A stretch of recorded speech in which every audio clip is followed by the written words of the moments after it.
Thomas Boisvert. That's his name. He got drafted to the Huskies. Thomas. Let's just go Thomas. They're like, they were saying Thomas. Not even Thomas. I don't know how they're, because it was recorded in French, so they were like all talking French. So I'm trying to like understand. Oh, no way. Yeah, they're speaking English and French, but a lot of the teams when they're going up on stage, they're speaking in French. So I'm trying to figure out how they're pronouncing the names. So I was trying my best. Mm-hmm. Yeah, so he's 16 years old, 5'10", 152 pounds. He's a smaller guy. 62 games, he had 55 goals, 79 assists. I think it was 133 points. In 55, and how many games? That was in 62 games. That's nuts. 62 games, 137 points. That's pretty much what I tell my mom after every beer league game. Point a goal, get a hat trick every game. Yeah, so he played at He played at Mount St. Charles Academy last year. I think he's in the States, under 15 last year. So that's where he rocked all those points, man. But the team, they already decided like weeks ago, before the draft even happened, that they were going to go for this kid. That was who they wanted. Yeah, that's just who they wanted. Just he's more of like he's a pass first player. So he's a playmaker at heart. And then after that, everything else. Speed, incredible. You want to put on his highlights?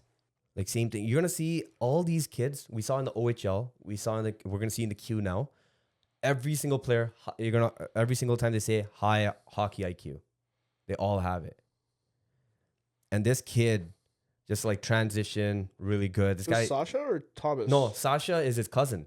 So Sasha got drafted for the Blackhawks.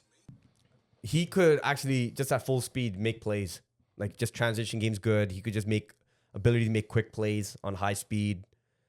He's a center? He's a center.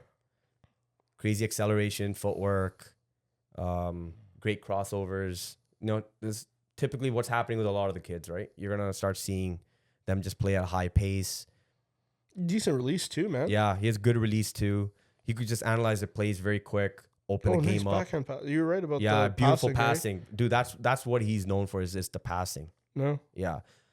Like you said, even defensively, man, he's like, I'm just looking, he's like getting in the shooting lanes, even though he's not blocking the shots, he's getting his stick in there. Yeah, if I had to put a comparison, it's a little hard, but I was watching him. I said maybe the closest is maybe like a Nick Suzuki. Yeah. The biggest thing for me was just watching his highlights, just him, just even like going back and forth at the point, right? I guess it might have been a penalty kill or something like that, but him getting in the shooting lanes and just trying to, mark up the top of the crease. The crease, yeah. Or not the crease, the zone. The issues I would say with him is the board limitations because of his size.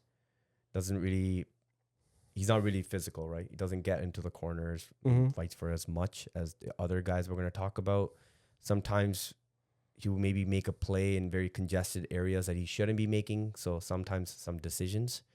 But yeah, we'll see how it transitions when he plays for the Q. Oh, when he plays in the Q, right? When he plays for the Huskies, game's gonna get much faster, right? Can he adapt to that? What did you think overall, just watching his highlights? Yeah, I was gonna say like Nick Suzuki, kind of like a fair comparison. Yeah, and like I said, the biggest thing for me is the motor. Like him, just seeing him, whether it was a penalty kill or he's just playing in the defensive zone, just him skating around. He had a really nice backhand pass. That was really, but even the thing with these highlights is just watching it as a fan or whatnot. Yeah. It's just their best plays, right? So it's their best plays, yeah. And for me, I try my best to actually watch their games, which would still be like highlights of their games. And then you just try to watch when they're away from the puck. What they're doing. Usually that's how I would watch them and see what kind of plays they make. And I feel like he's a very smart player. Yeah. I think as you see, all the top 5 players you're gonna see. And we saw in the OHL as well, the draft one we talked about last week, is just that all these players are just smart. Like you have to have high IQ to be drafted very high. You could have skating abilities, but if you don't have hockey IQ, like a very high hockey IQ, you're just not going to get drafted high. No, it makes a big difference, right? Yeah. Like it's one thing you can always get better skating. You can become faster. Yeah. You can't grow. So the size is another one, right? But hockey IQ, it's either you have it or you don't, right? Yeah.